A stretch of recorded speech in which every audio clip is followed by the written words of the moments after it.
Welcome to the SoulScape show, where together we will explore and discover the depth and breadth of your soul. I am your host, Gabrielle Spencer.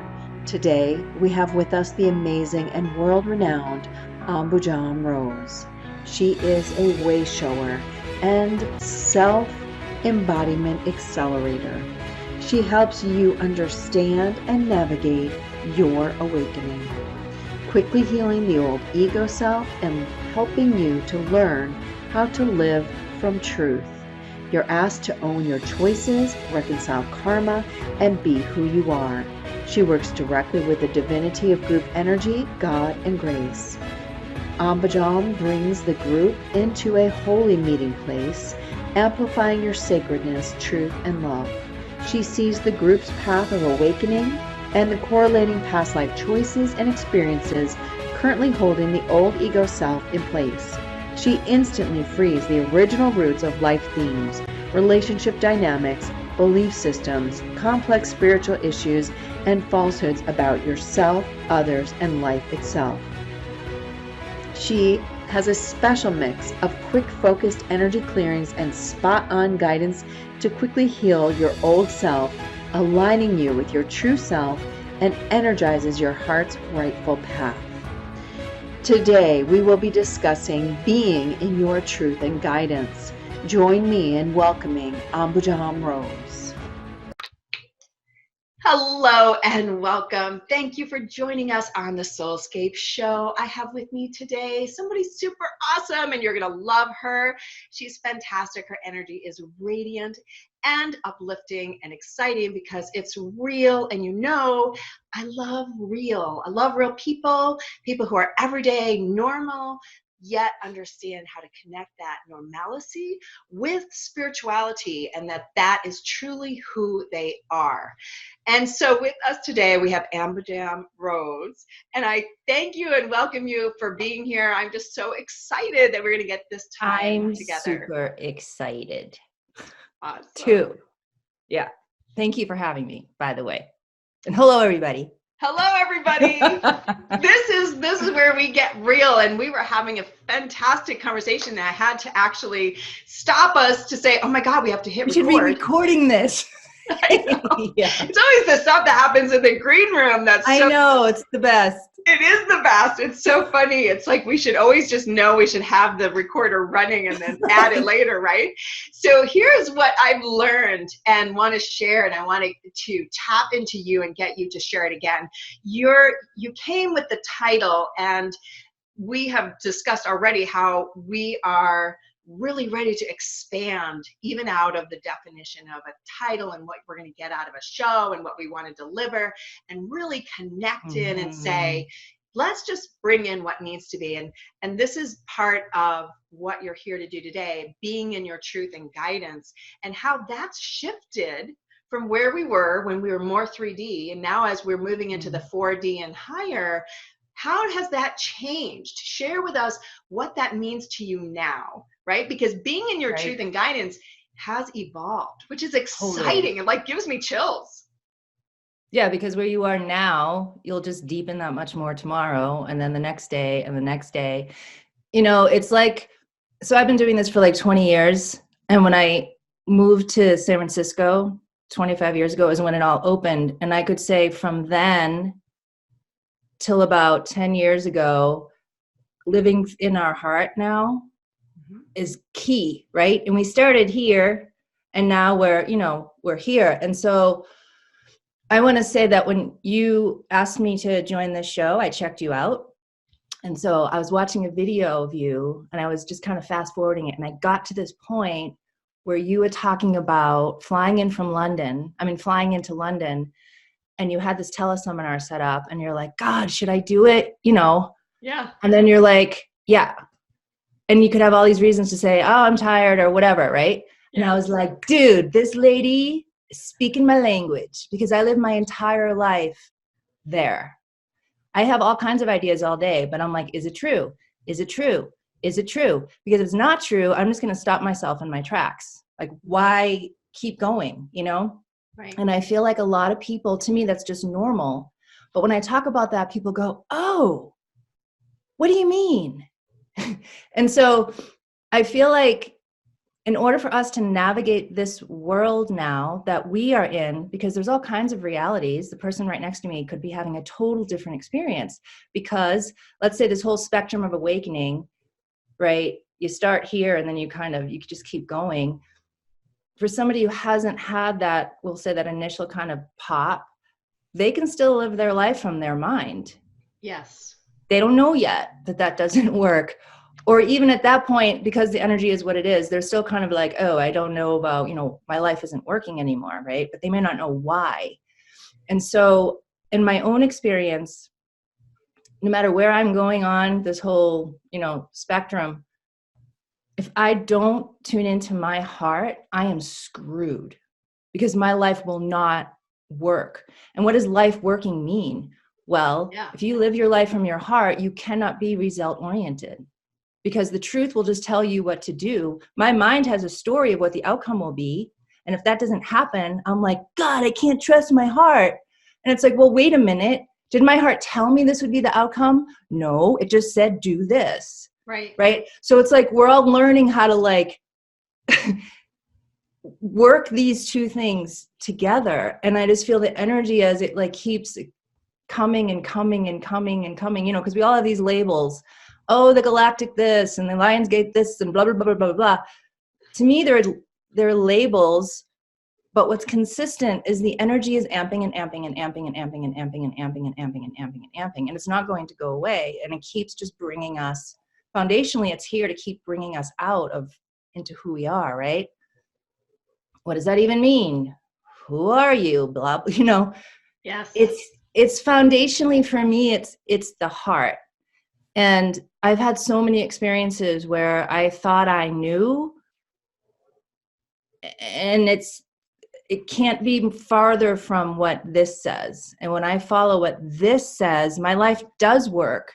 But again, I have to let go of my idea of the result, because these are breadcrumbs is kind of how I see it. Oh my God, I use that same analogy. That's so I tell everybody, if you think of the Hansel and Gretel story, right? And instead of lay the breadcrumbs behind you, we're following the breadcrumbs that are laid out in front of us. Okay. And they are just breadcrumbs. Like, they come and go based on the energy in the moment, and you listening, like you said, listening to your heart versus your mind. And the great adventure is getting them to work in unison. And totally right. Yeah. And so what you said about the mind is always results oriented, because that's its job. That's its programming, and that's what it does. And it's your heart's job to stay connected and to feed the mind versus the mind feeding the heart. That's the really tough connection to keep in the divine right order, is, because sometimes the mind tends to want to take the lead. So for me, that's my struggle. Yeah.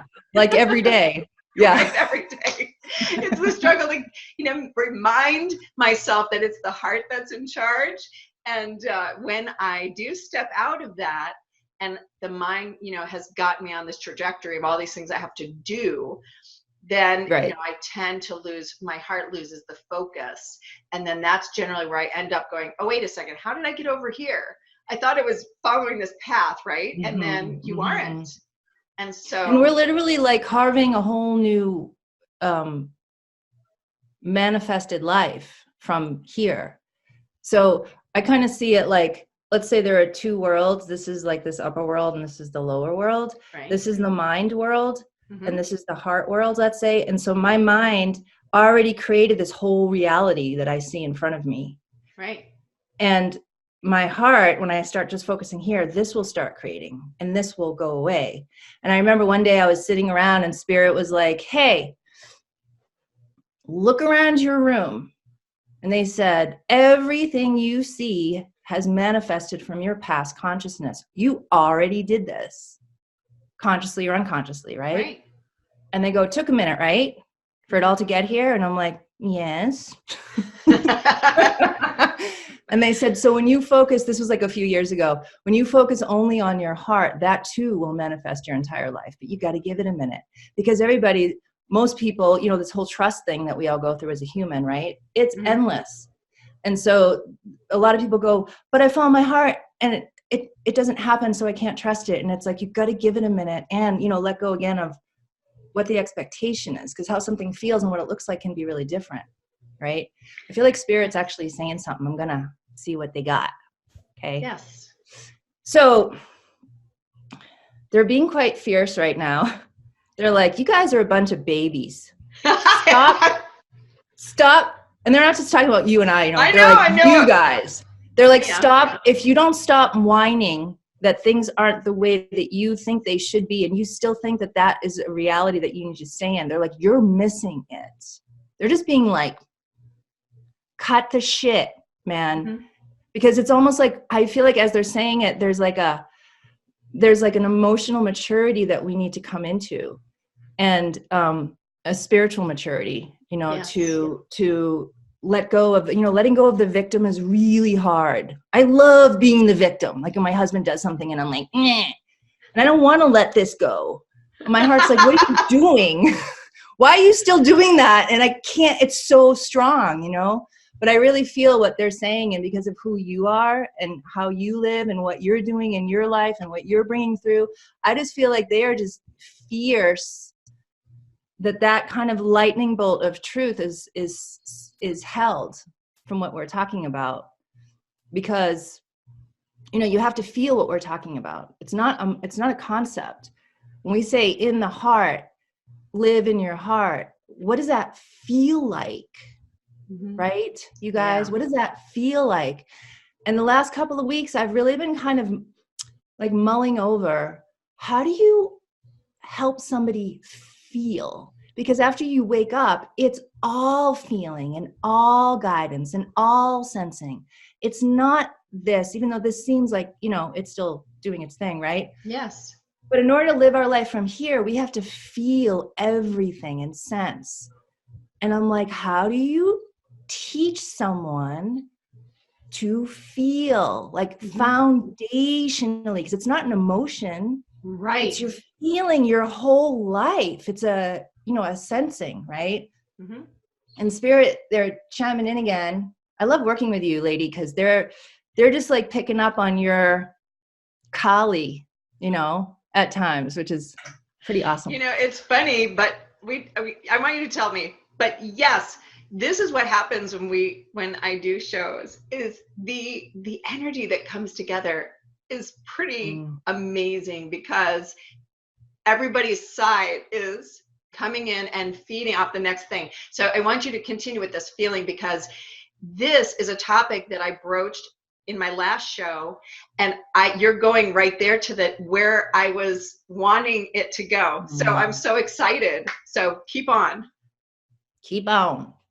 So Spirit's showing me like a road.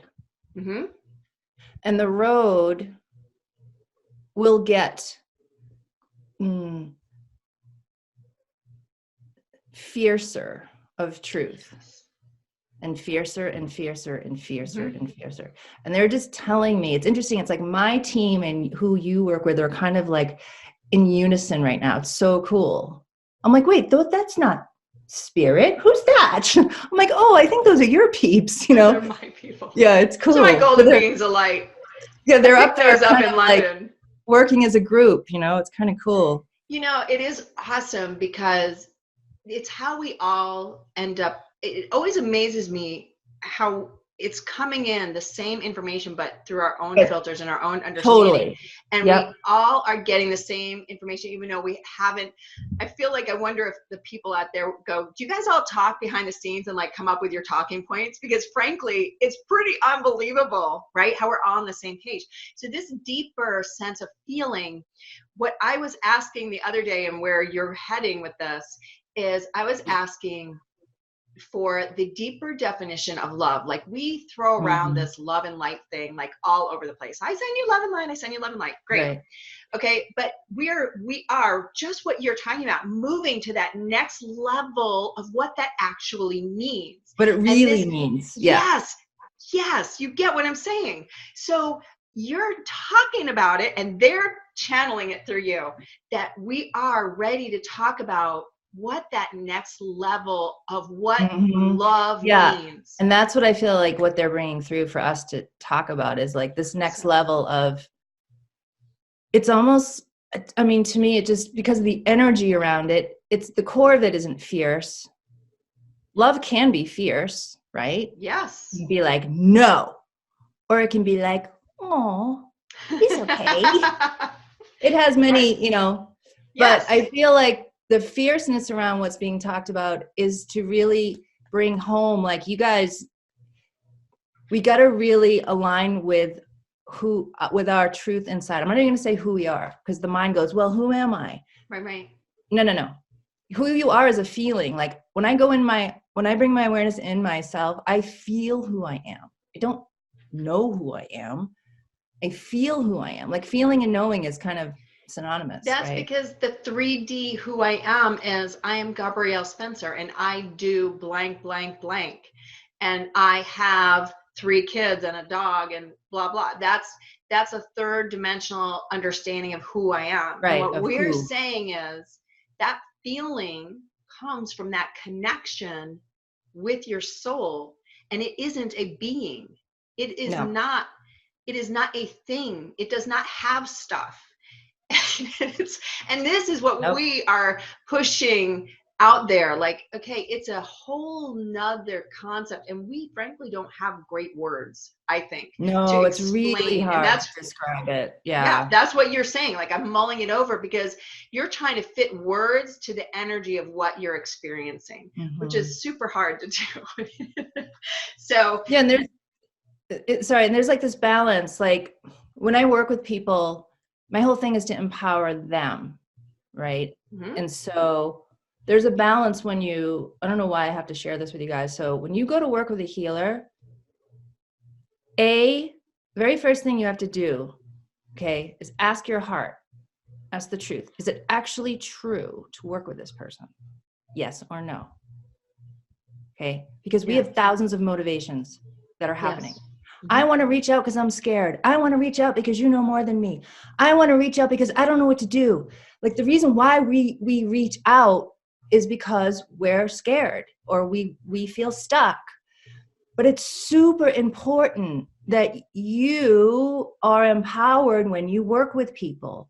You know, you might just be, having stuff up.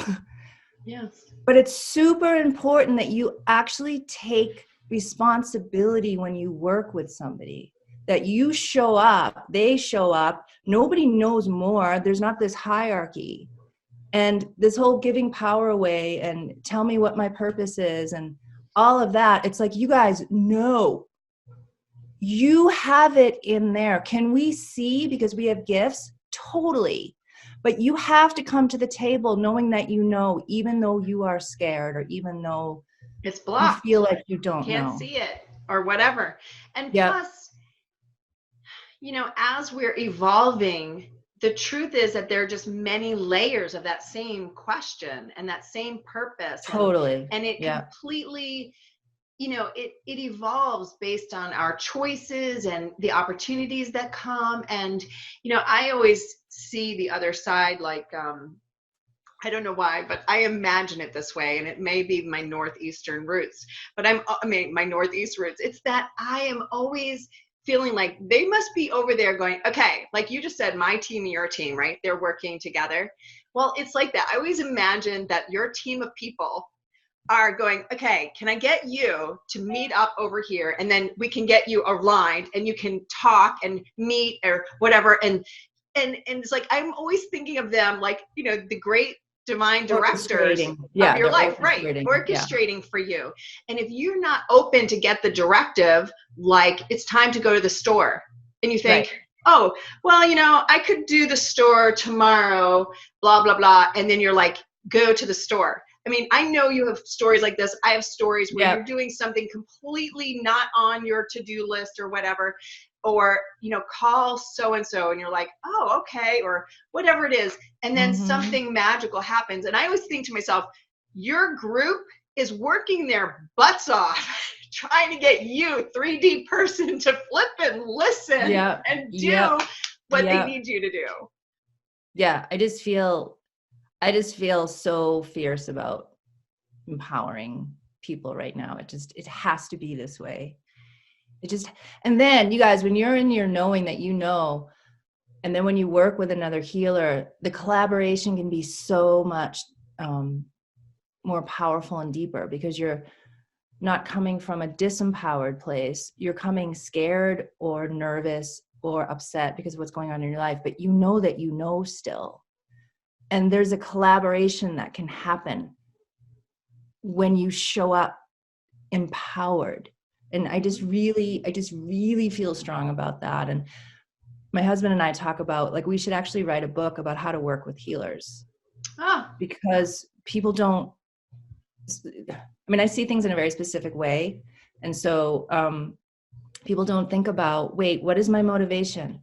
Why am I even wanting to reach out right now? Is it true to reach out right now? Or should I just stay with this on my own? You know, there are these like foundational questions. So when you actually do go to somebody, you can actually get the most out of, you know, it's just really true. It's really rightful, you know, and, you know, I'm not trying to discourage you guys from working with healers at all. What I'm trying to do is empower you when you do that you're in your own sovereignty. Yes. Well, you know? And part of working, like you said, when people come, you know, one of the things that is hard as a healer is explaining that everybody has a part.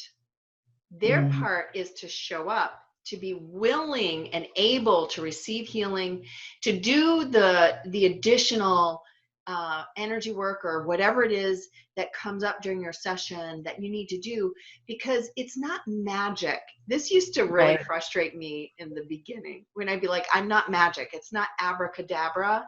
You know, my gift is I can connect, and I'm like a conduit. And so I can reach areas and things for you that you're not able to unlock yourself. Okay. Right. But it's not magic. I'm not saying any special words.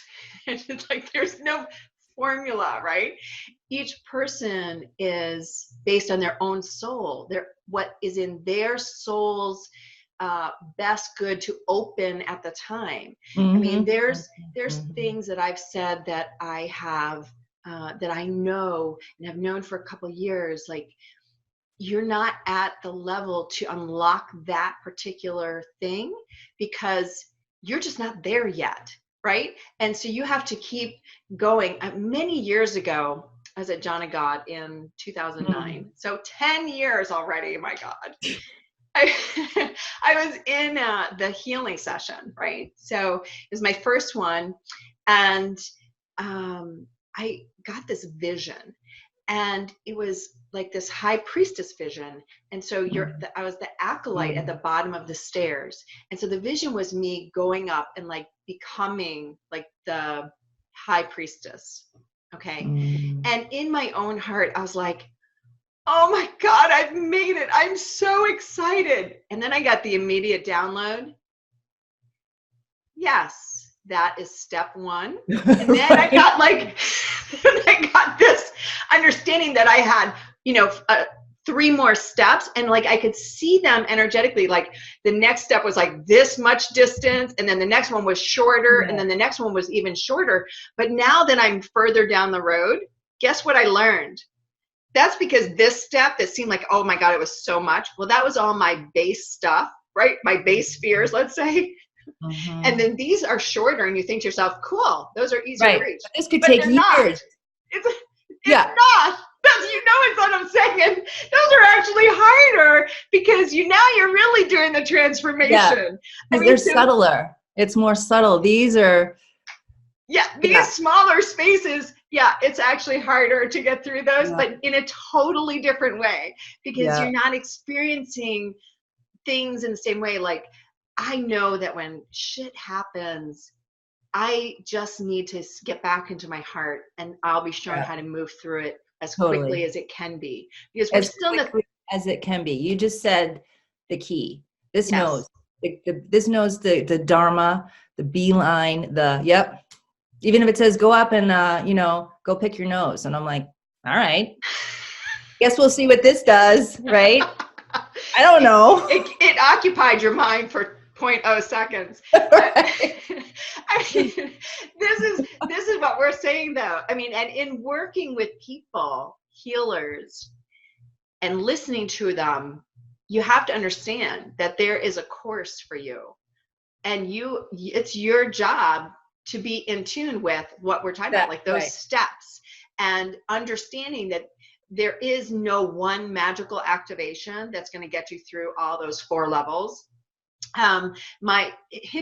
Going past level 2, there was no celebration, there was no parade, it was not any like woohoo, right? And I think as humans, we kind of expect that there's going to be something, a bugle going off. I mean, anything. A bugle. Yeah, there's no bugles.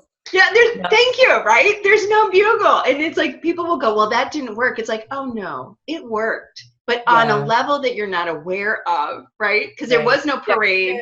Yeah, there's the emotional. I mean, sometimes, yes, these things can be really exciting, right? Yes. But there's the emotional pendulum swing of, yay, success, failure. But then there's just this abiding truth that there is no bugles there.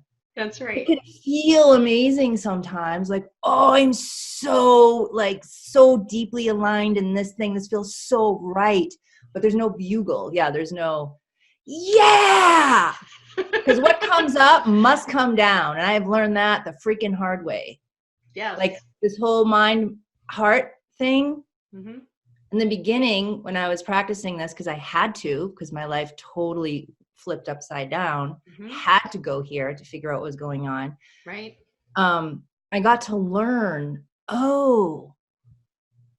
my emotions are fickle and run the gamut and are supercharged. This is neutral and calm and always. It just is. It's just clear. It's precise. Doesn't defend itself. It just is like, it just presents. It just goes, it's this. And it doesn't say those words, but we're talking here, so we have to use words, right? Right. That, yeah, it's like you said in the beginning of this call, it's like this, we just keep going deeper and deeper and deeper and deeper. And what is the truth now? What is it now? What is it now? And one of the hardest things about choosing to follow your heart for your entire life, it means that you are in true selfless service to the truth within yourself. 100%. Because we all have attachments. We all have desires. We all have emotional needs. But this doesn't care about that. And I don't mean it doesn't care. I mean, it doesn't care. Right. Right. So in order for me to say, yes, I choose to live the truth in my heart, what I'm actually saying is I'm willing to surrender all of my attachments to my entire life and to completely dedicate myself to whatever this is telling me. I'm way easier with that now because I've been doing it for so long. Right. But in the beginning, I had a lot of attachments, and this was like, this is what it is. And I'm like, yeah, but I don't want to, Can I give an example? Actually, I need this. Right. I want that. Right. Yeah. Hello. Don't you? Yeah. Can I give a little example? Yes. Of like this? But this is years ago. So, my necklace is falling off. We'll just take that off. I was working with somebody to do a trade, and she was a massage therapist. And I would do a reading for her, and she would do a massage for me. And after the second massage, I was kind of like, I don't like, not for me. Mm-hmm. And we had all of these trades like scheduled. And I was like, uh-oh. Right. And so we had a trade coming up, and I wasn't really clear, like, okay, this is the truth. Like I would say it now. I just started to feel like this doesn't feel right. I don't know. And so I was really scared because I promised her that we would do these things, right? So our date was coming up. I think it was the next day or something, or a week later or whatever. And I'm like, I was so scared to tell her how I felt. And it took me about 4 hours because I'm like, I don't want to call her in this like fear state. Right. So I sat in here and I sat and I sat and I sat and I sat and I sat and I sat and I sat. And after about 3 or 4 hours, it just became so exciting that it was a no. And it was like, oh my God, it's just not true. Like my heart doesn't want to. And I went from this total fear place to this excitement about what my heart was saying. And that's when I called her. I called her from that place. Yeah. Because I was no longer needing something from her. I didn't need her approval anymore. I didn't need anything, you know, because when you're like this whole codependent thing that we're all brought up with, that we're all scraping off daily, like I don't have to take care of you. You don't have to take care of me. Right. Right. We're all learning how to like let that go. Right. So when I was like going through that first 3-hour thing, I had so much like, I don't want to upset her. Oh, she's going to be so mad at me. And then once I went into that joy place and I called her from there, I was like, you know, I just don't feel like our work works together. And she goes, you know what? I've actually been feeling the same thing, but I've been so afraid to tell you. And I was like, oh. And that's when I really started to learn, hey, wait a minute. Maybe this isn't so personal. Maybe the truth in here is the truth in that person too. And I started to inquire, what is this? It's not my intuition. It's something bigger than my intuition. Right. Or gut feeling. Right. We could say maybe it's all like kind of aspects of the same, right? But when I started following, no matter what this says, with others, every single time it was spot on. And I was like, interesting. And all of these experiences of people saying, yes, I was scared to say that, or I knew that too, and I was like, And so when I really started living from this truth, that's what I call it, the truth. I don't call it my truth. I call it the truth. We all, I don't know how to describe it. It's like we all resonate there because it isn't my truth to me at this point in my life. It's not mine. It's ours. And so when I can speak to that and it resonates with you or resonates with somebody else, it's because we all feel that, right? And if we can be honest there, which is the hardest part, really, first honest with ourselves and then honest with another, right? That was like my first experience. I had one like years back, but I didn't go through my awakening yet. So it was a little different. This really started to, this became my teacher kind of after that experience. I was like, interesting, you know, what else can you tell me about this whole other world? Because we're so used to living here. Of course, we've all had this conversation a gazillion times, right? We don't live here anymore. But, you know, if you think of all of our lifetimes of living in the mind, let's say, we're like awake right here. We have so much momentum, right? Yeah. And so this can constantly be our own teacher of, well, what happens if I actually follow this? What will happen with my life, you know? So yeah, I wanted to share that experience of like, it knew the whole time. I was just scared. Yeah, your mind was just getting in the way and reminding you of all the things that are going wrong or could go wrong or hurting their feelings or not following your own word and your own integrity. And yeah, there's a whole lot of things that get caught up in that. And I think that for people, I mean, I would ask you, you've said it already a couple times, like, okay, so you're consciously doing it and then it becomes unconscious because you've been doing it so long. So how would you say to people, this is one way to do it? And then we would say, of course, but you have to practice to be able to find your own way. Exactly. Like, this is how I do it. This is my recipe for baking cake, but you may like adding mayonnaise instead of olive oil or whatever it is. So you have to figure that out. So what is your process for being there, knowing when you're there, like getting there, knowing when you're in it and knowing when you're not? Like because I feel like there's always stuff happening and doing its best to interfere with your connection. Yep. And that's a whole other conversation. I know, but it fits here. It fits here because we're talking about truth. And I think that, as we talked about already, that the energies are just accelerating. They're becoming more fierce. They're dividing people. It's creating the atmosphere in which you must take a side. There is no longer, I'm going to be in the middle here and I'll be the glue for all the people and everything. It is truly a sovereignty moment, where in your sovereignty, you are then creating the greatest gift to humanity, because you yourself, I'm getting total chills, you yourself are whole, right? And it's that's when we're in our heart space, that's how that happens. And while we understand that, I feel like people feel like it should be easier at this point, right? We've been doing this for, you're 25 years, I'm over 20. You're like, it's been a really long time. I mean, I think I had my first healing session, I was probably 27 maybe. So, it's been a really long time. So you get my point. And I feel like others have that same frustration. Like, why is it getting harder? Shouldn't it get easier? So I always do this. It just like all pours out, right? So you just take what I said and you just run with your part. One thing I want to add to, shouldn't this be easy already? Yes. Expectation, watch your expectations, you guys, because it's all your mind. It should be like this. And when we identify with what we think things should be, that's when we suffer. Good point. Very good. We really be present with, oh, this is what it is, though.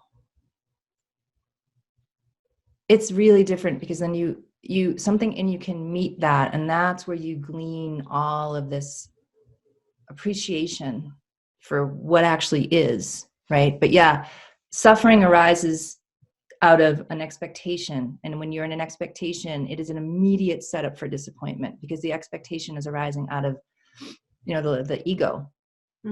So manufactured. Yeah, it's like sometimes I see the ego psychically as just this kind of thing, and it's like, and it's super complicated energetically. It's almost like a computer. It's very complicated, but it's making everything up all by itself. And so it makes up all these stories of what things should be. And it doesn't know. It just doesn't know. It's not connected. Let's say it's not connected to, reality of what's actually happening, right? It's here, right? So I just want to say that. Just watch your expectations when they come up. Triple check. Wait, am I in an expectation? Did my heart tell me it should be easier? Because that's the other thing. So when you have an expectation, so here's an example. I hate when I have to tell something super personal that involves others, because I'm like, I hope they don't mind. Change the names. Well, okay. I mean, I wasn't going to use the names, but it's kind of hard to change who it is. So, okay. So I was living in a house that my husband and I bought. And because we were moving around so much, my mind was like, finally I get to root. Okay. Nope. Sold the house. And I'll say some family members, that's where I can change it up, said, hey, why don't you guys come stay with us? We were like, okay, cool. And we felt psychically it was going to be like a couple months. Well, a year and a friggin' half later, we are still there. Wow. And there is no energy to leave. Yeah, I've been there. Right? So my mind is like, you should have been out of here months ago. Something's wrong. You are off your path. The money isn't coming in. Something's wrong. So I would tune into my heart and go, is there something wrong? Am I off? Am I missing something? And my heart was just like, this is exactly what needs to be happening. And that's where I find peace. I go, now emotionally every single day, everyone's frustrated. We're all in the same house. Everyone's like, can you move on already? And we're like, we're trying, and then one day it was finally time. The energy actually moved and we left. Right. But that's an example of my expectations was causing me a lot of suffering because I thought I was doing something wrong because it felt like 2 months. And it wasn't. And also no, I don't want to talk about that now. So that's an experience of, and it happens to me, all the time. I always think I should blah, blah, blah. Mm-hmm. The thing about how I can tell when I'm in my heart or what I do to get there, because I've been doing it for so long, I know the vibration of my heart is so simple and abiding and neutral and calm and peaceful. And there's no judgment. There's no agenda. It's almost like a stillness, an alive stillness. Sometimes it feels joyous. Sometimes it feels kind of spacious, but I know the vibration of my heart because I spend so much time there. When I'm not there, I'm confused, I'm judgy, I'm impatient, I'm short-tempered. So it's like, yeah, all that, and then the other thing that needs to be said is it takes time when you realize that you're not in your heart to actually come back. And this is the second part that I want to talk about. There's this idea that, you should just be able to snap your fingers and be back in your heart. And it's like, sometimes, depending on your charge, how strong it is, how much fear you're in, how much anger you're in, that takes way longer to go back in your heart versus, oh, dang, they're out of fish today. Okay, let me just go back on my heart. Not that charged about the fish. Right. So I can go there so much faster, Sure. When I'm super charged, you guys, it's hard, as you know. When the fire's hot, the fire's hot. You can't just zen yourself, the fire's not hot. No, it's hot, right? So the second part of this, I'm laughing only because I totally know what you're saying. Yes. I mean, and this is part about being real, and people have to realize that we are still third dimensional human, and part of that is honoring that part and not denying it and not being like, oh no, I'm in perfect harmony all the time, I never get upset, because then we're just, that's just a cover up. It's not true. That's not true, because it's incredibly difficult, but knowing and honoring that part. I mean, I have a story where my husband, we got some really, really disappointing information. And I was so angry.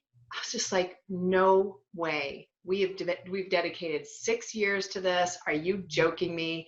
And I was like, okay, I need to go be by myself and just be pissed off. I was so mad. And I just shut the door, and I was just angry. And then just by being it, letting it happen, it was less than an hour. And then I came out and I was like, okay, we'll just see what the universe has in store. But it was not from that fake, okay, well, I know the universe is going to protect us and take care of it and whatever, because I wasn't feeling it at the time. I was like, really? There's a lot of spiritual bullshit out there. Yes. And if you haven't experienced it for yourself, you will believe that that's how you're supposed to be. Unless you're really good at avoiding your deep emotions to the fact that they're not even there. And I think people's awakening starts to teach them in their own way. Like, I have to be real. Because this whole spiritual, everything's love and light, blah, blah, blah, from that concept little place. Right. When you have an idea that that's how you should be, again, that's your expectations. I mean, that's how you're expected to act. And, I heard somebody say, it was really profound, and in the way it hit me was, you can't take any of your emotional junk with you into the 5D. So you're going to have to deal with it now. I mean, it's like, that's not the energy that is there, that emotional piece. And stuffing things down and pretending it's not that way or whatever, that's still emotional baggage. It's not going with you. It's like, think of it like all these airlines now that charge you extra, right? But there's not even a charge. You can't even take it with you. Yeah, and I think baggage that stays home. you guys need to know, it's like you have to feel that permission that it's okay to feel these feelings. And again, we're kind of busting the myth around what being spiritual is. What being thank spiritual God. is you being you as you, 100%.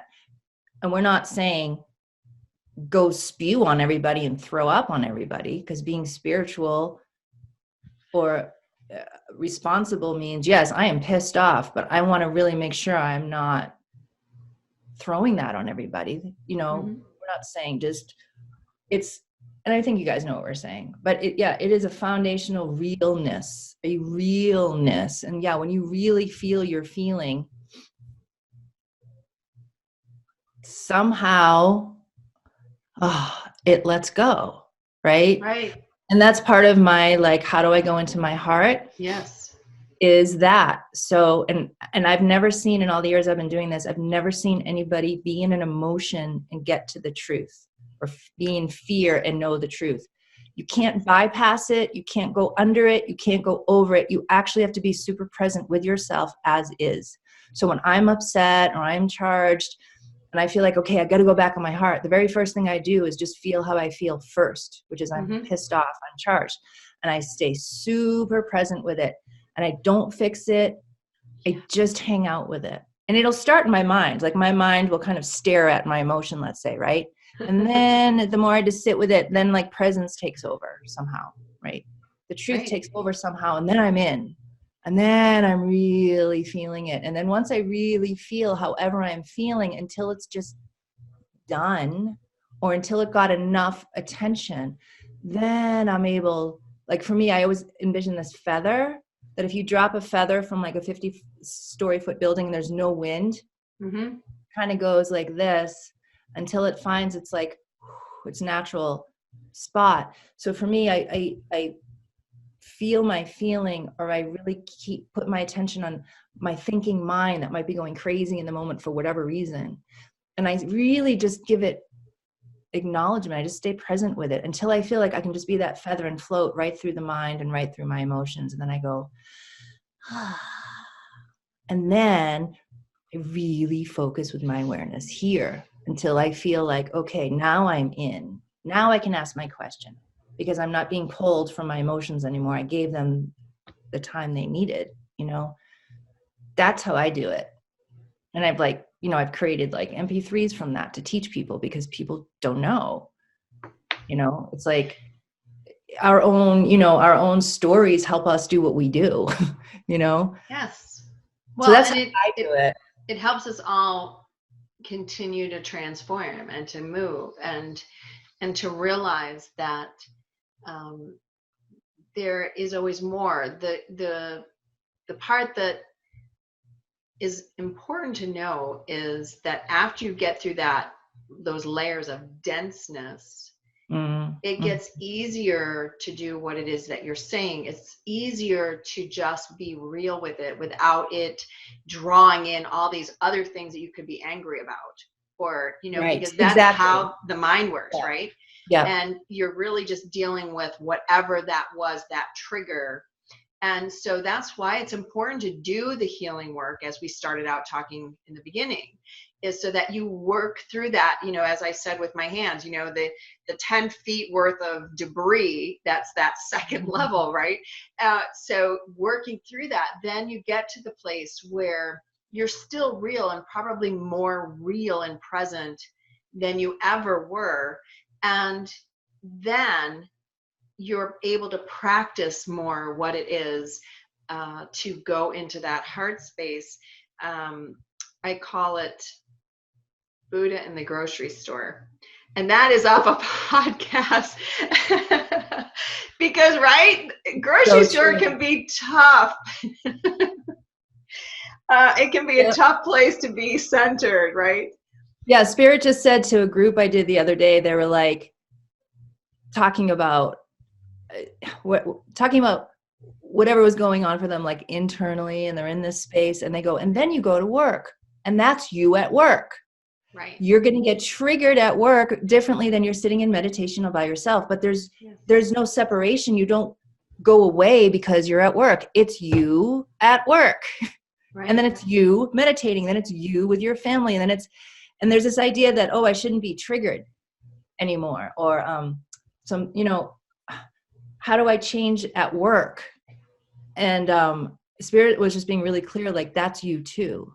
That's where you're going. That's your spiritual practice, is when you're triggered, that's actually your spiritual practice, And the other thing two more things actually I want to say is along those lines of Buddha at the grocery store. Yeah. I just lost what I was going to say. I lost it. I'll come back to that. Buddha at the grocery store. Go ahead. Second thing. Yeah. The other thing was when we talked about, the stuff that wants to get us all riled up, and all that other outside energy. Yes. I really like to empower people with that. So yes, there's darkness. Yes, there's power and control. Yes, there's all kinds of weird ass shit out there. Yes. It's real. Okay. But here's the deal. To empower yourself, when you guys find that you've got something in your space, or you feel weird, or you feel funky or something, it can only stick to your unhealed stuff. That is it. Or your fear. Okay. So when you find something in your space, the very first thing is to ask yourself, how did this get in the first place? I wonder. Because that's going to bring your consciousness to something you're not conscious of. Otherwise, why would you let this dark fucking dude in? Sorry. That's all right. Munch on your energy. You'd be like, nah, no, thank you. You just, all right, maybe you would if that's your path. But I'm not talking about that. I'm talking more about where all this stuff gets in is our gaps. I always kind of see this image of a house. Your unhealed, unconscious stuff is like a window, and it's open. Mm-hmm. And you go away on vacation and you don't know you left your window open, and you come home and your house is robbed and you're mad at the robber. And it's like, well, dude, you left your window open. Yes. You've got to take responsibility for that. But people don't know this. They just think, oh, I'm being attacked, or, oh, so-and-so's energy in my space. It's like, well, you have actually let that in unconsciously, of course. Yes. Right? Mm-hmm. So how you deal with that, how you empower yourself, is just keep asking, where in me is this sticking to? How did I let this in the first place? What's going on? And then you bring your awareness to the thing. And that's where a lot of amazing things happen, because you're like, oh, I didn't know I maybe had karma with that person. Or, oh, I didn't know this thing with my mom was still in my right side. Oh, and you start to fill in all your gaps. Then you're less susceptible to stuff getting in. Now, will stuff still be out there and annoy and it's still affecting us? Yes, until it doesn't, right? It just is what it is. There's energy that don't want us to be free. It's just what it is. But even in that, it actually does. Okay. But I don't even want, it's too hard to describe, but the foundation of everything is it's really trying to wake us up to who and what we are. So the darkness, yes, it exists. But if you really look at what's in there, and you really look at what's going on, you will no longer be afraid or disempowered. And when I say look, I mean feel and know, use your intuition, really ask yourself, what is this really about? When I've seen darkness, there's kind of two things going on. It's either in super pain, it's very, very wounded, and it's that pain that is rah, or like when 2012 happened, people started waking up, and our path of who and what we are really started to go on there. Not that we weren't before, but it really started opening in a different way, let's say, right? People, because we have to be who and what we are, it means all our gifts, all our capacities, everything is becoming online. In 2012, as that started happening, I'd call it the dark self. People's dark selves were showing up, and they were like, the person was going forward. Okay. And then they go, but what if I use my gifts to do something bad? Mm-hmm. And it's like, well, because you did. Right. So no, we don't, bad, good. Right. But you did, you misused your power, blah, blah, blah. And so the dark self, which is just a part of us that is in super amount of pain, that hasn't dealt with its pain, and it's just reacted from that pain. For women, it's betrayal. For men, it's inadequacy. It's kind of how I see it, to simplify it. And so for women, we've been betrayed. Like a woman scorned, look out. It's Right. intense. And we've done some like really intense stuff from that betrayal. And then the masculine energy that feels so inadequate with itself, it just can't deal with that. It's too painful. And so it's done really intense. So when I see like, you know, our own dark selves, which is just stuff we push down and push down, we don't want to look at, because darkness is really just this kind of deeply wounded energy. Or I've seen darkness isn't deep in it. It's just light, and it's kind of playing out this thing because that's just what it is doing. Like it's way bigger than, it's just way bigger. There's way more stuff going on than what we think. But I want to empower you guys that when you find something in your space, really ask yourself, how'd this get in, I wonder? Where's my window open? Where's my gap? You know? Yeah. So I want to share that. It is, where's the gap? Where is mind the gap? The tears, the rips, the various things. I always call it the fabric of your being, that there are going to be holes in the fabric of your being somewhere. And it's, you know, similar to what you're saying. And it's in healing those that you make yourself whole. I mean, if you think about any colander or anything that you pour water through and it comes out the little holes, and it's the same thing with light. If you're connected to light but you are filled with holes, it's leaking out and you're not able to direct it, you know, to what it is that you're creating, or directed to help your family and your current reality to shift itself up. And for a lot of women, especially where you're the heart of the home, and you know, for me, I have children, and you know, there are many people that have older children. It doesn't matter what age they are, and as the mom, you're always thinking to yourself, okay, well, I'm expanding, and I get this a lot with people who are married or in relationship, and you know, I'm spiritual but they're not, and they don't believe this and whatever. And to the truth of it is, that doesn't matter at all. You don't need the support of anybody else. It is what you and I have been talking about. The truth is, it's about you and you and you, and that's it. Okay. So when we have this, where we're wanting others to experience what we're experiencing and get what we get, and all of this other stuff, again, we're back to expectation and the mind telling you that this would make your relationship so much better and all this stuff, right? I know we both of us can sit here going, yes, yes, but this is the part where, you know, the best thing that people can do for others and your family and your spouse, and I give this all the time, is ask for light to be sent from your high heart to their high heart. Surround them in love and light. That's it. Let the light handle it. Right. Let grace do it. Yes, exactly. And your job is to continue to raise your vibration, because as you raise your own vibration, you're able to bring in higher frequency of energy, light, source, connection, all of those things, which then affects, you know, your pets, your family, your husband, your wife, and your relationships will realign. And even in the realignment, sometimes isn't beautiful. Sometimes it can be a little bit painful, but it has to happen. And it's and it's only when we hold on to that perception, as you've said over and over, of what it should look like and what you're hoping to experience out of it. So challenging. Yep. Yeah, it can be. So subtle. You catch yourself like, oh my God, I was just in a total expectation. Otherwise, you just do it. You don't even know, right? You're just like, yes, you don't realize. Yeah, you don't realize that you're doing it because you're thinking you're altruistic, is the word I just heard. They were altruistic, right? We just want everybody to be happy. We want everybody to have just what we have. And this altruism isn't truth, actually, because every soul has their experience they need in order to evolve themselves. That's right. Yeah, it's all hand carved. And this, you know, the thing that, as you're talking, I feel like I want to add, you know, the holes and the issues and all that. It is so sacred. And if we approach it as it's a problem, we're like really missing the point. And I know this is really hard to do because we can't be in our minds. We have to feel the amazingness of our issues. Like, why do you have this issue you have? How come I don't have that one?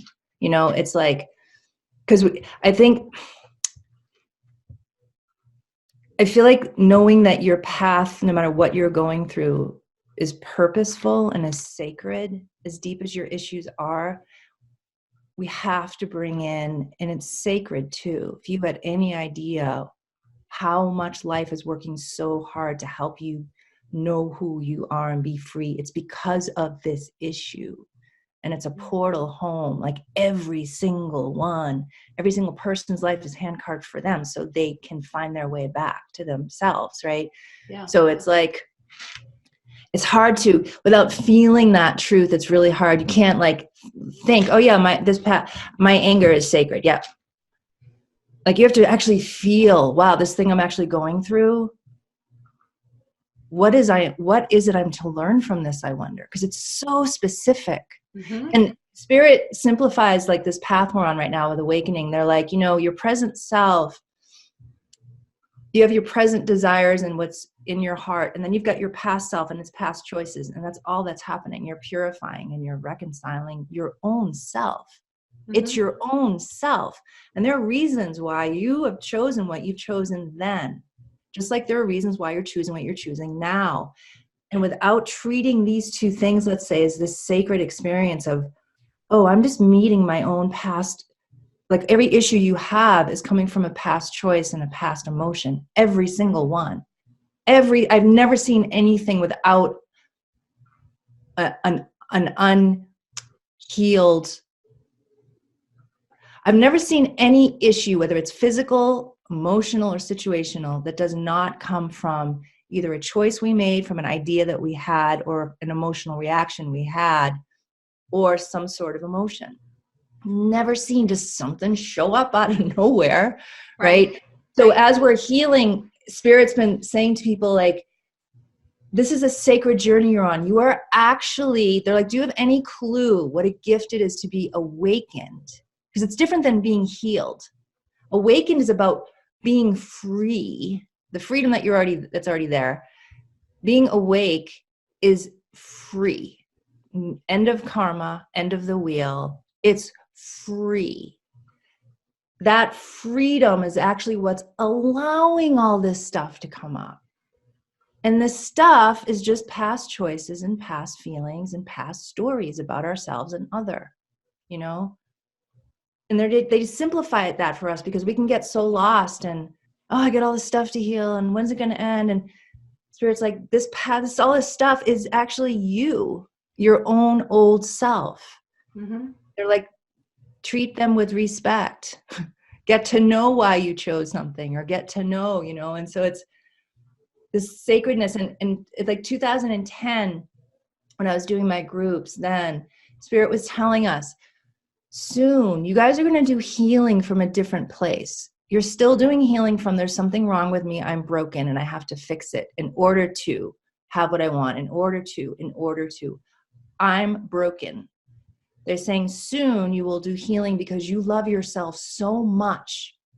You want to know who you are. It's a very different approach and motivation. And that's actually what we're in now, and we've been in that for years, but this is still in this old programming of there's something wrong with me, I got to fix myself in order to get to this place. Well, this is actually where exactly you need to be. Mm-hmm. Right? And I remember when I first moved to San Francisco, and there were these hills and hills and hills, right? And these stairs, there's one area where there's like, I don't know, 1,000 stairs to the top, and I'm at the bottom, and I'm tired. And there's this dude way up there. And I go, ugh, I just wish I was where he was. And all of a sudden I'm like, he took every single step I'm about to take to get up there. There is no blue pill, you guys, from the Matrix, you know? We are the blue pill. Yes. Right? But how do we approach all this in a very deep, loving, sacred, deep way, that it's not just an issue. Your issue is a past choice and a past emotion. That's what an issue is. Issue is a bad rap, man. right? Like we're needing to have a whole new vocabulary of how to be on this path, right? I totally agree. And as you're talking, it was just coming to me that the mind will continue to run the programming that it does until the emotional triggers are healed. So it's about letting this do its thing, but this is not paying attention to it. It's like thinking about it like I'm a kindergartner and I'm going to stick you over in the corner and you can go do whatever, draw on the walls, whatever. And here, right? And here in my heart, I'm going to allow the energetic frequency that needs to come in to heal whatever is in my heart that needs to be healed. I mean, it is the heart's consciousness that healing that versus even all the triggers that we see today. It's like, and get it instead, like for the longest time, and I know that you probably feel this as well. We've spent so much time talking about beliefs and limitations and blocks and blah. Okay. Right. Whatever. It's not there. Yeah, whatever. That isn't right. That was like just to get you to start thinking about it. Okay. But and it's the carrot. Yeah, exactly. Like to tell you that there's an answer. Okay. So there's an answer and it's going to be in the beliefs and the blocks and whatever.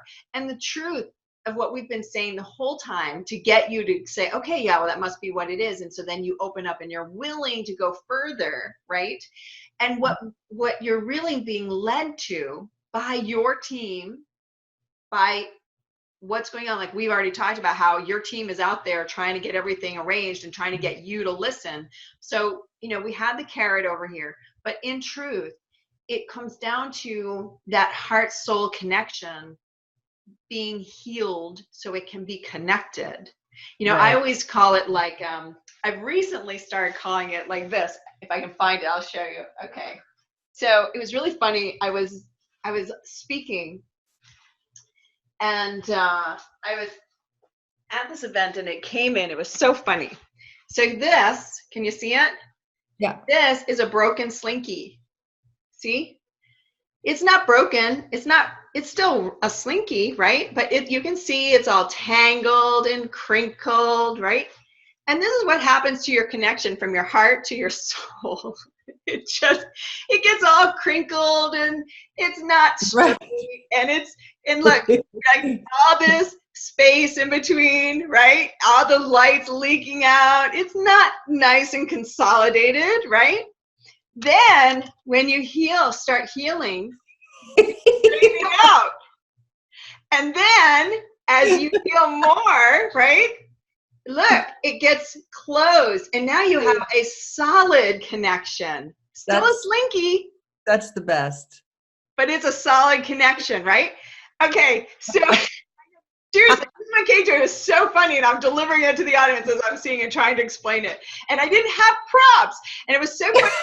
Later that day, I was in my son's room cleaning his room, and I found these slinkies, and I thought, "Holy cow, is that fantastic?" So that is awesome.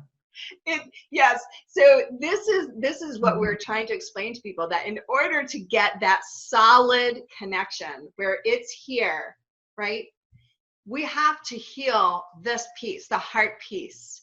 And only once you heal that heart piece are you even able to connect higher, to get that intuition, to get that higher feeling. Recently somebody asked me, I'm going to pose this question to you. So, what are your feelings? What's your guidance on this idea of male and female energy and balancing them? Well, Spirit goes, aren't you both? Hello. Hello. Hello. Yep. There's so much. Yeah. Well, I'm going to give you what I got recently because somebody asked me this.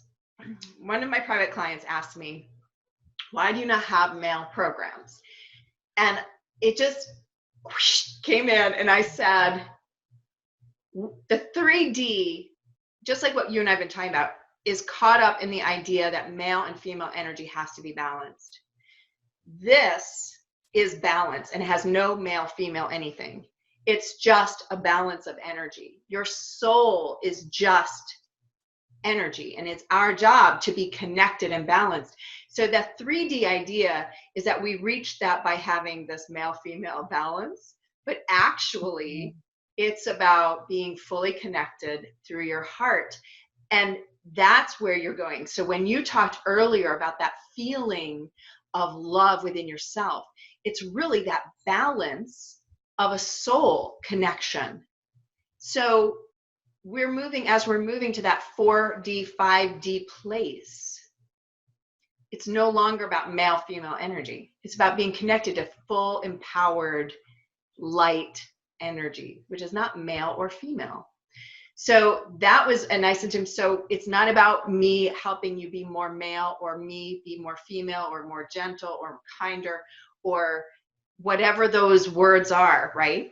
It's about me being that balanced, heart-centered, connected vehicle for my soul.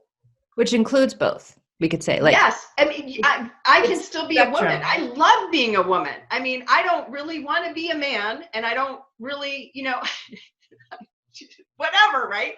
I want to be me, and I am who I am. And that's when I really got the I am that I am piece. Like it keeps coming to me like in deeper ways of that understanding. You know what, 20, 30 years ago, we all talked about it going, oh, I am that I am. And it's just something we said, and we didn't really understand how to get there. And now, you know, we were doing it in that, like we've already talked about, the evolution of the mind, the evolution of what we're doing. It changes. We have same words, but the deeper meaning of them is becoming available to us. And so for each of us, it's about embodying all aspects of ourselves, because we've all been male and female. It's not about, I think it's evolved is what I'm saying. It's evolving to exactly what you've already brought up in this whole show, which is about going into the heart. And it's beyond that. I'm in my heart. Like, I don't really know that people understand that. And it's like we've said, we don't really have a word for it. It's a feeling, but it's not an emotion. Right. And that's the same about being connected in a balanced way. It's not, when you balance your male and female, I feel like it's more like what you've said, which is balancing those aspects of ourselves that need to be balanced from our past, from other lifetimes. And when we do that, then we've stepped into that light body place, which is neither male or female. It's that full column of light piece. Yeah. Yeah. I love your slinky thing. That is the best. You should have a logo that just goes like this.com, right? It's your new logo. I was like, I have to get better slinkies, but it was just hilarious that I found that it was just so funny. I thought, I mean, it's such a great analogy that so many people can understand when you put it that way and you actually show, right? I love it. When you were talking about this masculine feminine thing, I keep seeing this image of, so to me, I see the energy world, the spiritual world, as clearly as I see this world. Just do. And I have to look there. I don't go there 24 hours a day. Right. I'm there at work, but mostly, I'm still human, right? Yes. So when you're talking, there's this image of, let's say, human energy, and then all these other energies, and they get higher and higher and higher and higher, vibrate faster, faster, faster, faster. And then there's God up here somewhere, and then there's creation even before God. It keeps going, okay? Masculine and feminine come into play kind of here, let's say, right? Where up here, it's kind of not there. Right. So the denser that we get, the more these things come as a denser form of experience of consciousness, right? Yes. If somebody, in order for them to get there, let's say, or this balanced place that you're talking in their heart, which there is no masculine, feminine, for them, they may have to balance their masculine, feminine, or deal with their masculine, feminine to get to, right? And for someone else, they might go, oh yeah, I'm not that either. I'm this. I'm right. And one thing I've learned when working with others, it's like, there's a tool for everything. So if I break my finger, a Band-Aid's not going to help. I need to go get it reset. If I just have a little cut, a Band-Aid's going to help. So it always depends like where somebody's at to be able to get there, right? Yes. And I see healing like pretty simple. You're either able to go directly into the absolute truth of who and what you are. Mm-hmm. And you're able to just stay there, and that heals all these layers by itself. Or you can't go directly there because you're still identified in these layers. Yes. You address here, and then you go, we either heal from the inside out or the outside in. But or both at the same time. Or both. Yeah, exactly. Or both. Yes. But it's all about this, like you said, it's like a merging of this person that we've been forever, this identity. It's almost like it's disappearing into the truth. For me, I always like to see a tea bag steeping. You have like a cup of water, it's clear, but then you have this tea bag, and the more you steep the tea bag, you have a cup of tea, Right. So it's like, and it kind of is in a weird analogy because I kind of have to twist it, but it's like the truth of us is this water, and we're the tea bag, and we have to steep in order to become, our consciousness. So that's what I'm saying. It's kind of like a backwards thing, but our consciousness, our human consciousness, needs to steep and steep and steep and steep and steep into this, into the absoluteness, right? A full-bodied tea is a whole lot different than a weak-bodied tea.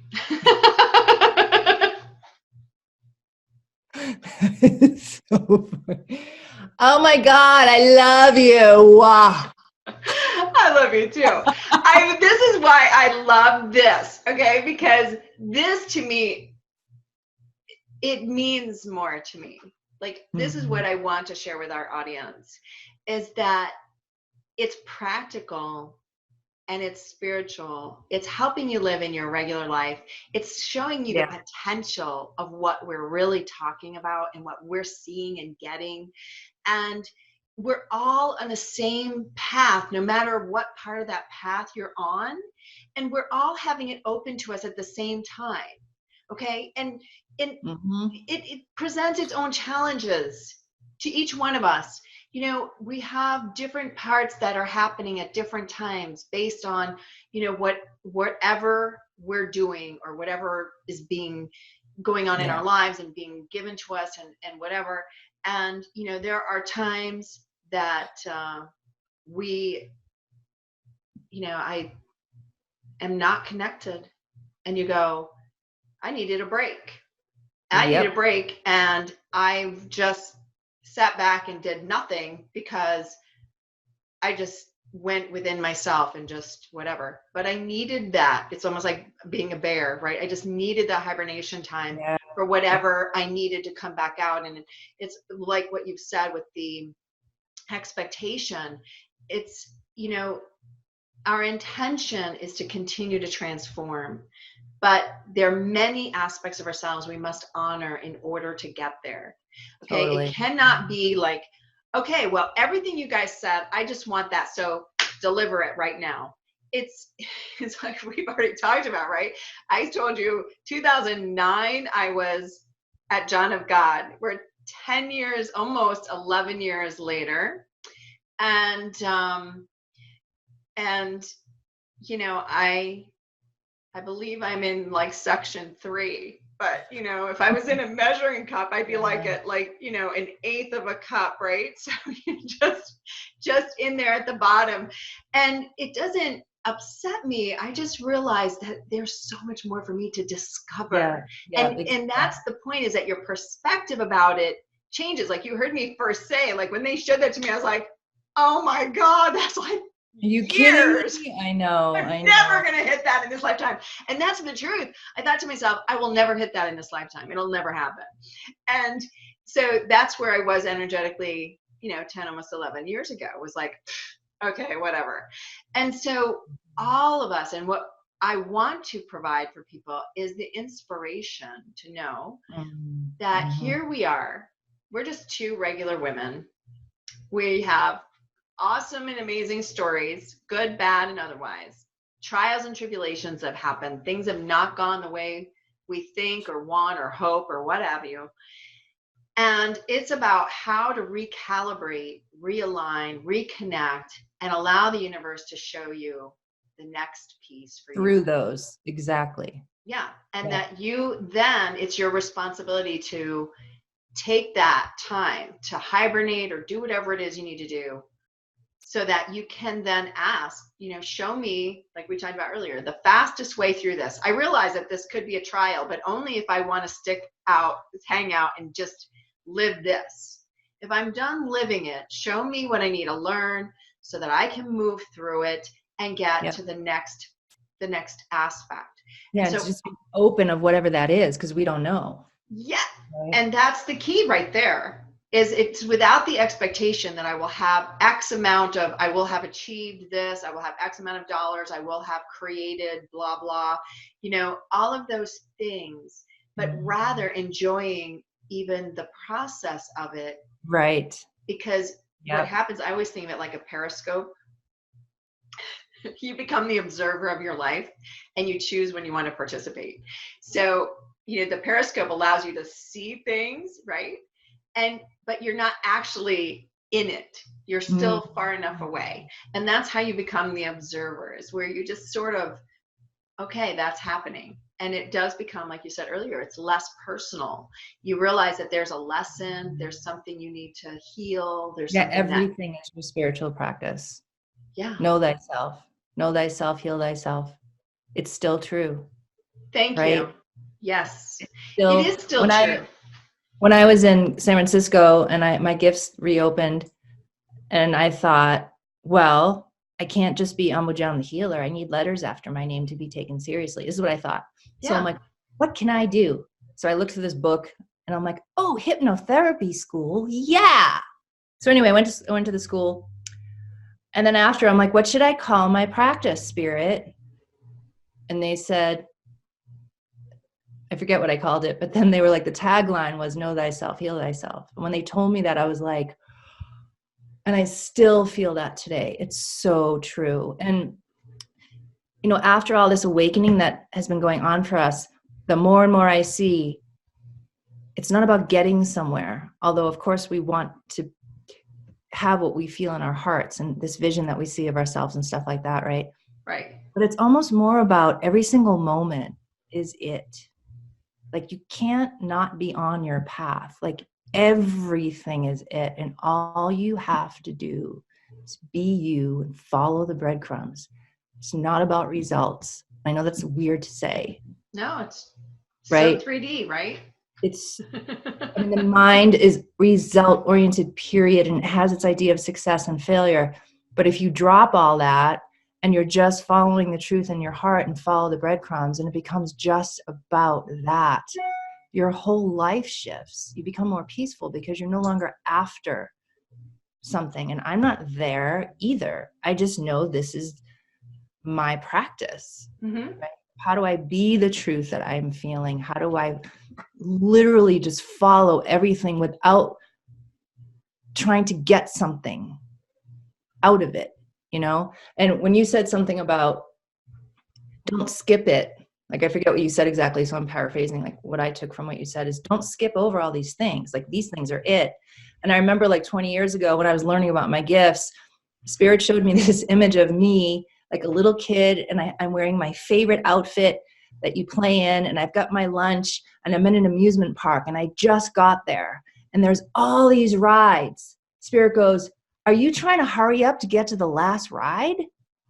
They go, no, you're like excited. You want to go on every single ride you can. You don't want to skip over all that. And I was like, interesting. And they were teaching me about how to just be with what's in front of you in a very specific way, But yeah, it's a whole, we could talk hours about that, right? Of how do you like really embrace yourself and embrace your path. But this is what's important right now, I feel, because I feel like a lot of people's frustration and stress is being brought on by they're not far enough. Right. They like you said earlier, the judgment of, well, you say you can do this and why can't I do that? And all of us have different gifts, and we have different, as you said, hand-carved paths. And I've never had a healing session where exactly the same thing has ever happened to anybody. Right. I mean, Yeah. and that whatever we're healing was exactly the same situation that had happened to another person. I mean, they may have similarities, but they're never the same. And we are all unique as unique is. And I would love to ask you now if you feel that it's time to do an activation, a clearing, what comes to you, channeling, whatever. And we'll see. Are you thinking? Well, it's interesting that you just asked that now, because let's do a process. Yeah. I'm going to take what Spirit just told me and create a process from it, basically. Great. So I'm just tuning in. Do I say what Spirit said first, or do I do the process first? I'm just asking. Okay, so they want me to say it first, and then we'll do the process to experience that, okay? Yep. From here on, you guys, every single thing that you experience that is challenging, ask yourself, how is this my portal home to myself, I wonder?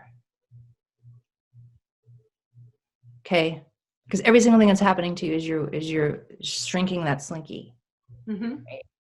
Yeah. So Spirit is going to do this process with us now. So they're saying, close your eyes, go within yourself. And for some of you, if eyes open, that's fine. Whatever you need to do to just connect, bring your awareness within. And ask for one of your most challenging situations to come to you right now, whatever that is, whether it's a situation, an emotion, relationship.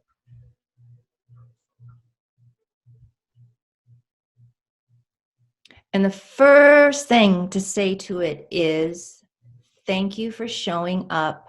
Now I can love you.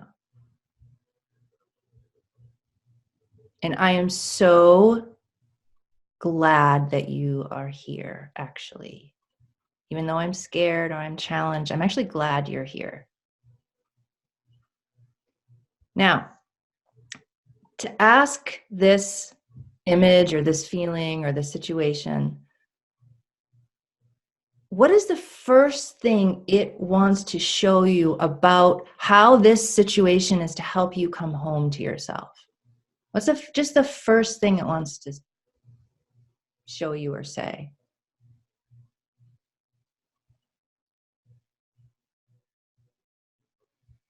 And then just go with that. Just hang out with that for a little bit. See where that takes you.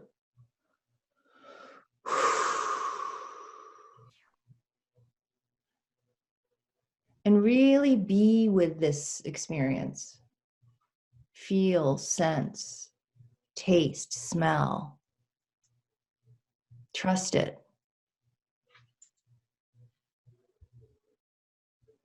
And what is it really wants to show you about yourself in this moment?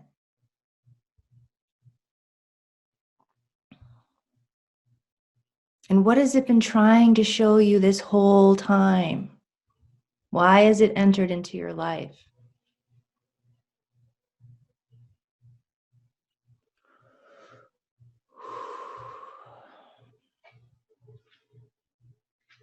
Yep. And Spirit's just like, so what happened?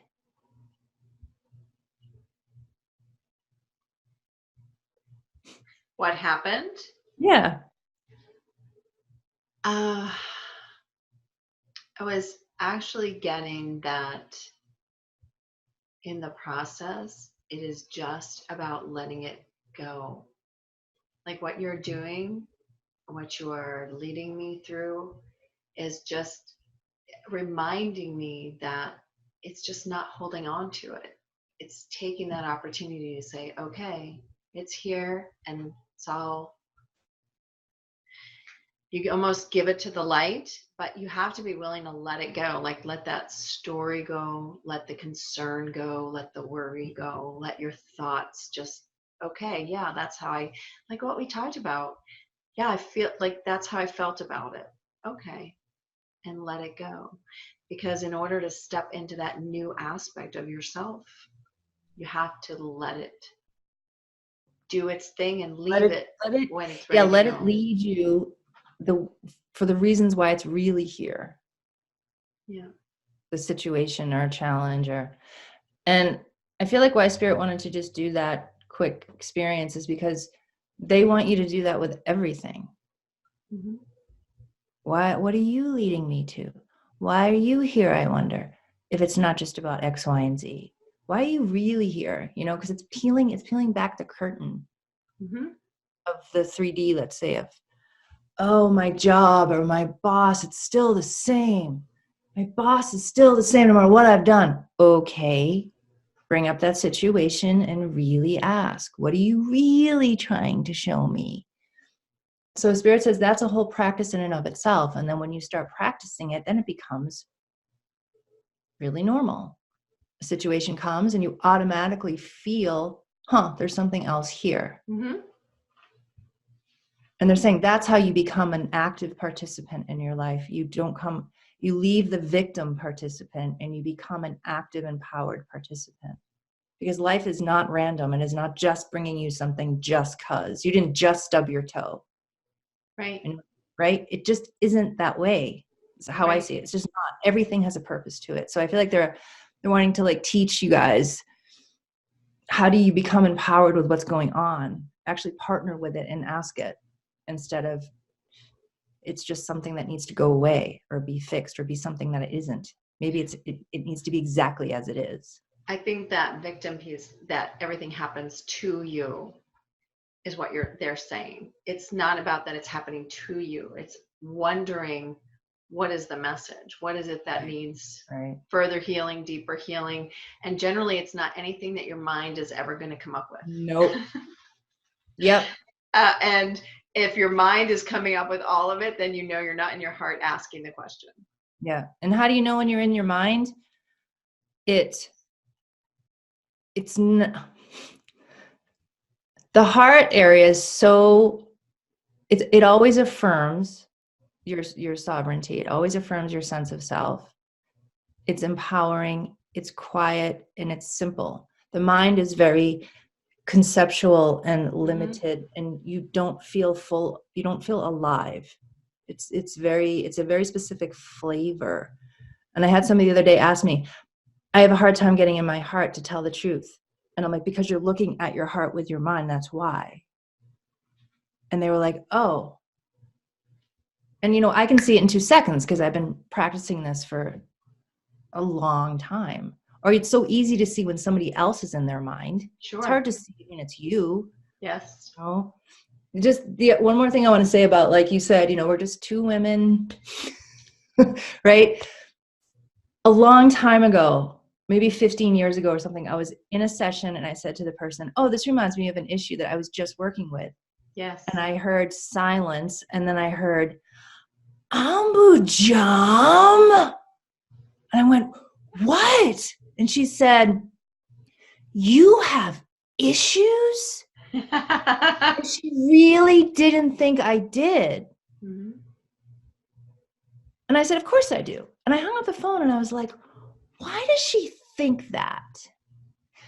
And I got this image of, oh, when we go see a healer or teacher, especially around awakening, teachers around awakening and stuff like that, we are channeling. We are in our best selves. Mm-hmm. And so when you're experiencing us in our best self, in our most natural self. We're not triggered in these moments. We are surrendered into who we are, and we're doing our thing. And if you only see us like that, you would never know we're just like you. And we have issues, and we get angry, and we get all messed up, and we lose it, and we get lost, and then we find our way back again. Mm-hmm. You just wouldn't know. How else would you know? Because you don't see, like, she doesn't see me in my life. She just sees me when I'm doing a session. So of course she thinks she knows everything. She has no issues because I'm coming from this wisdom. So it appears as if my entire life is that. Mm-hmm. If you didn't know me, didn't see me every day, well, how would you know that? So we're all the same. We have gifts. This is my gift. right? So yeah, we have issues. We're two normal women who have the path we have, but we still have our own specific challenges, just like you guys. It's the same. It really is. It's just, I have a gift. Yes. Right? Yeah, I absolutely. And this is why we can speak to you knowing from not just our own lives and what we're dealing with, but from the clients that we're connected with, what is commonly felt out there, and can really share from our hearts. We understand. It's not like we don't get it. We get it, and we understand, and we're telling you it's okay. It's okay that you're going through it. What matters is that the effort that you make to move through it, that's what matters. And I don't mean by plotting and planning, because that's mind oriented, but the effort is in that meditation and that connection and listening for that next step that you're meant to take, and honoring that and doing whatever that is. And then you find the suddenness, I guess, is that finally you'll find yourself on the other side of the issue. Right. Okay, Right. so that's like your sudden, like, okay, wow, that was handled. And that's why I said, my own thing recently, I was like, I need to ask for divine intervention, because I can't choose. I just do it. I can't decide on what I want to do here. So divine intervention, show me what's in my soul's highest and best path, and I'm open and I'm good, right? And it's it was getting that message, though, that I needed to remind me. It's not like it's the first time I've ever heard of divine intervention, right?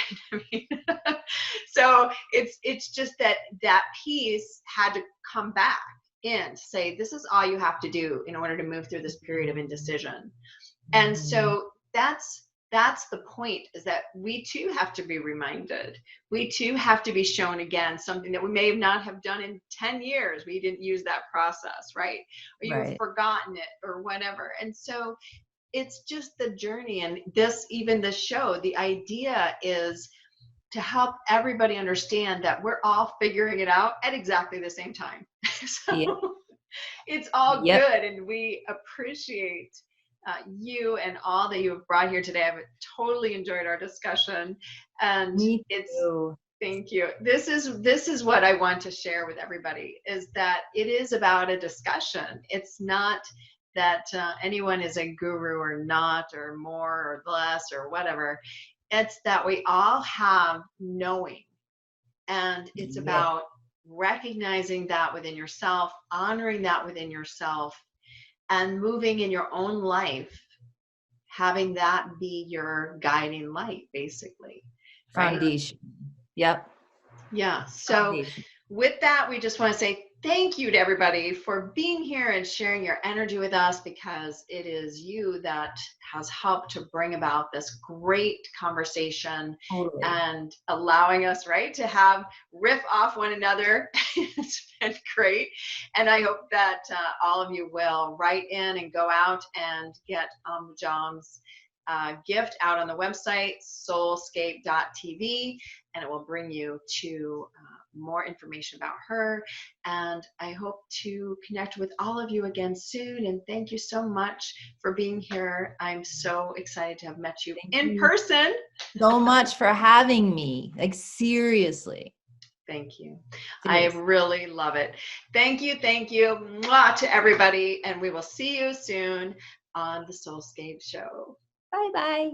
Bye.